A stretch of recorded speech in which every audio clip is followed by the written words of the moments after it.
I never planned to become the CEO of Reynolds Industries. All I wanted was to be a good wife to Michael Reynolds and find acceptance in his prestigious family. But after 5 years of enduring their constant belittlement and watching them treat me like a trophy wife with no value beyond my appearance, I decided it was time to show them exactly who they'd been mocking all this time. My name is Victoria Chen, and this is how I went from being the worthless wife to owning their entire empire. Let me start from the beginning. I met Michael at a charity gala 5 years ago.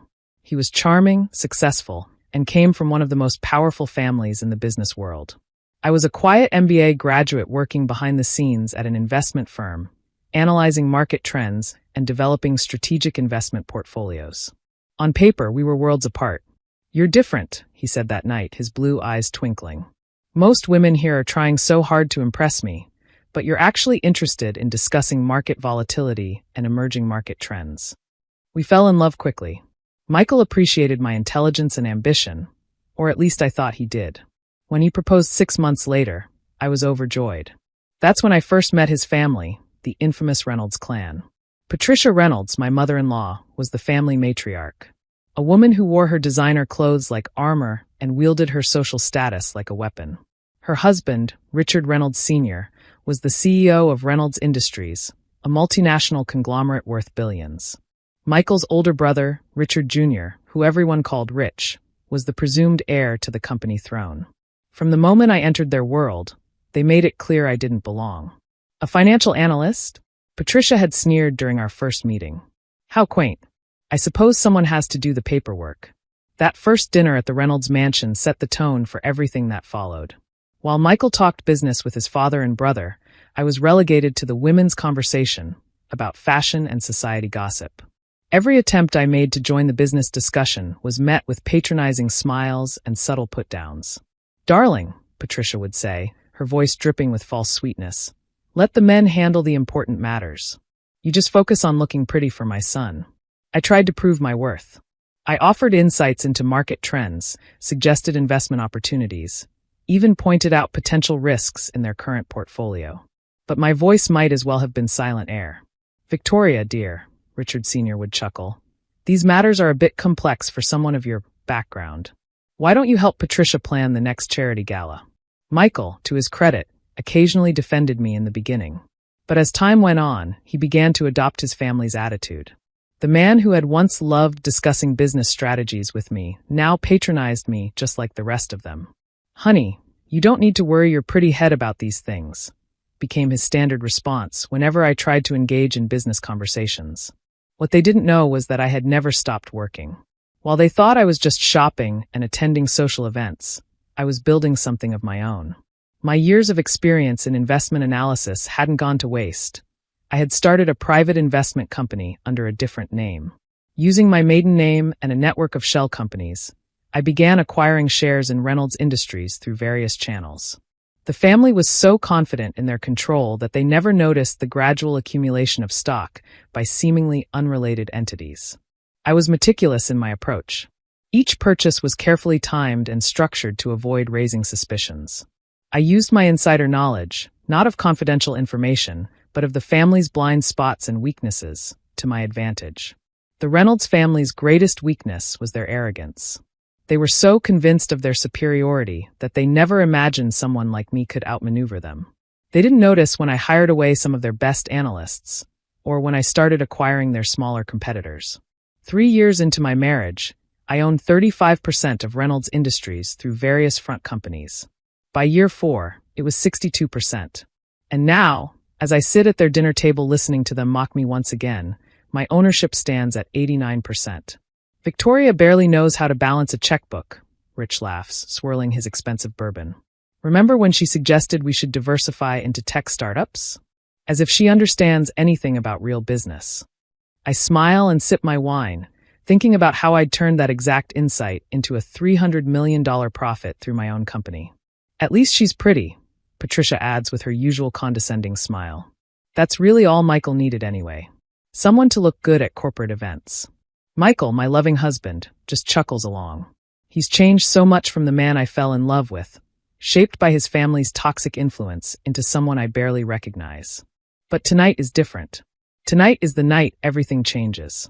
You see, last week Michael informed me he wanted a divorce. He'd fallen in love with his secretary, how cliché, and wanted to trade up to someone younger. His family fully supported his decision, of course.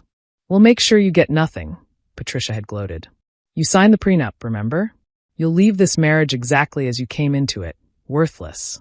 What they didn't know was that I had been preparing for this moment for years. The prenup protected their personal assets and Michael's direct holdings in the company. But it said nothing about shares acquired independently through the market. As Richard Sr. begins another condescending lecture about how I should be grateful for the lifestyle they've given me, I pull out my laptop. Before we discuss my divorce settlement, I say calmly, "I think it's time for a company meeting." "This is a family dinner," Richard Sr. barks. "Business can wait." "Oh, but this can't," I reply, turning my laptop around to show them the shareholders' registry. As the majority shareholder of Reynolds Industries, I'm calling an emergency board meeting. Right here, right now. The silence that falls over the table is deafening. I watch as they lean forward, their faces morphing from confusion to disbelief as they read the numbers on the screen. This is impossible," Rich stammers. "Is it?" I ask, pulling up more documentation. "I've been acquiring shares for years while you were all too busy mocking me to notice. As of this morning, I own 89% of Reynolds Industries." "You can't do this," Patricia shrieks. "We're family. Family." I laugh. "You've spent 5 years treating me like dirt, making it clear I wasn't good enough for your precious family. Well, now I own your precious family business." Michael's face has turned ashen. "The prenup only covers your personal shares, darling." I cut him off. "Everything I acquired independently is mine. Your lawyer really should have been more thorough." Richard Sr. stands up, his face purple with rage. "I built this company. And I bought it," I reply calmly. "While you were all laughing at the worthless housewife, I was building an investment empire that now controls your company. Funny how life works out, isn't it?" I stand up, smoothing my designer dress, one they always assumed Michael had bought for me. As majority shareholder, my first act will be to call for a vote of no confidence in the current management. "I believe we need new leadership, don't you?" "You can't just take over," Rich sputters. "You don't know how to run a company this size." I pull up another document. My MBA credentials, my previous work history, and most importantly, the performance records of my own company over the past 4 years. Actually, I do. My investment firm has outperformed Reynolds Industries by 300% since I started it. Perhaps if you had bothered to actually listen to my suggestions instead of dismissing me as a trophy wife, you would have noticed. The next hour is chaos. They threaten, they plead, they try to negotiate. But I hold all the cards now. By the end of the evening, Richard Sr. is forced to resign as CEO, and I take his place. "I'll destroy you," Patricia hisses as she leaves. "You'll regret this." "No, Patricia," I reply calmly. "You'll regret not seeing me as more than just your son's pretty wife." The transformation of Reynolds Industries begins immediately. I implement all the strategies they had dismissed over the years: diversification into tech, expansion into emerging markets, investment in sustainable energy. Within 6 months, our stock price doubles. Michael's divorce proceedings become a footnote. He moves in with his secretary, thinking he's escaped with his personal wealth intact. What he doesn't know is that I've documented every instance of his insider trading over the years. The SEC finds this information very interesting. A year later, Reynolds Industries has been completely transformed. The old guard is gone, replaced by a diverse team of innovative leaders. The company's profits have tripled, and our market share has expanded into new territories. I keep the Reynolds name for the company, not out of sentiment, but as a reminder. Every time they see their family name in the headlines announcing another success, they're reminded of the worthless wife, who now controls their legacy. Patricia still shows up at shareholder meetings, holding on to her minimal shares like a lifeline. She sits in the back, watching as I lead the company to heights she never imagined possible. Sometimes our eyes meet, and I see the recognition finally dawning. She grossly underestimated the quiet woman who used to sit silently at her dinner table. Rich tried to start his own company, but without his father's connections and resources, he struggled. Last I heard, he was working as a middle manager at one of our smaller competitors. As for Michael, his insider trading charges led to a hefty fine and a ban from working in the financial sector. He and his secretary broke up shortly after he lost his wealth and status. Sometimes he emails me, trying to apologize, claiming he finally sees my true worth. I never respond.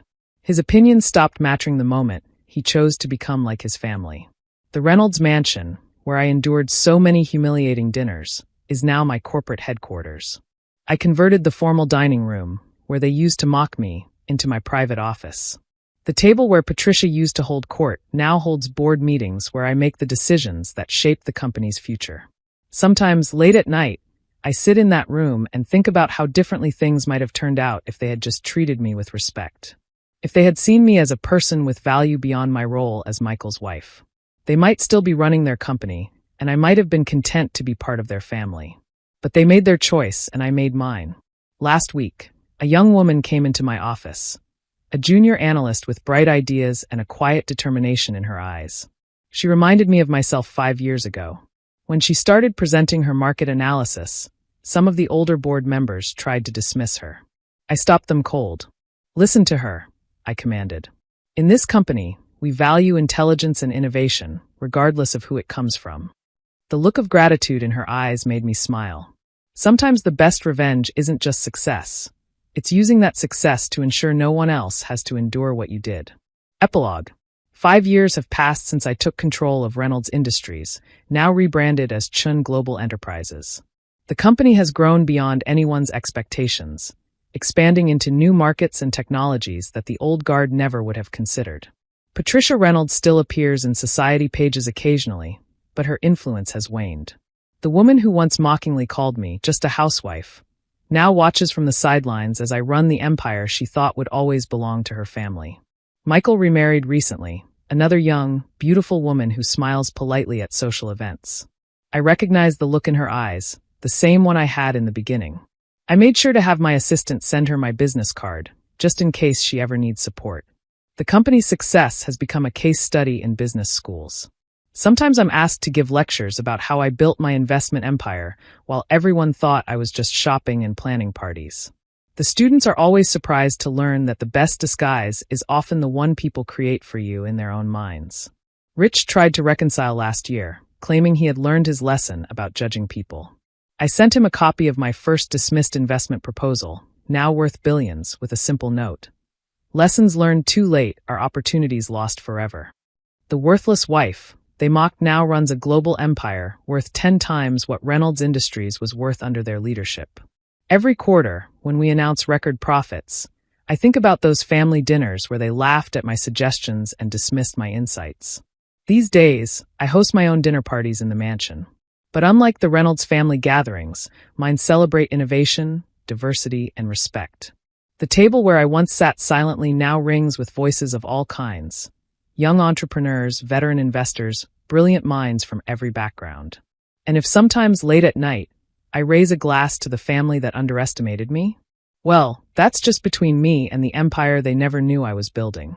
Thanks for watching. See you again in the next video. Stay stunned.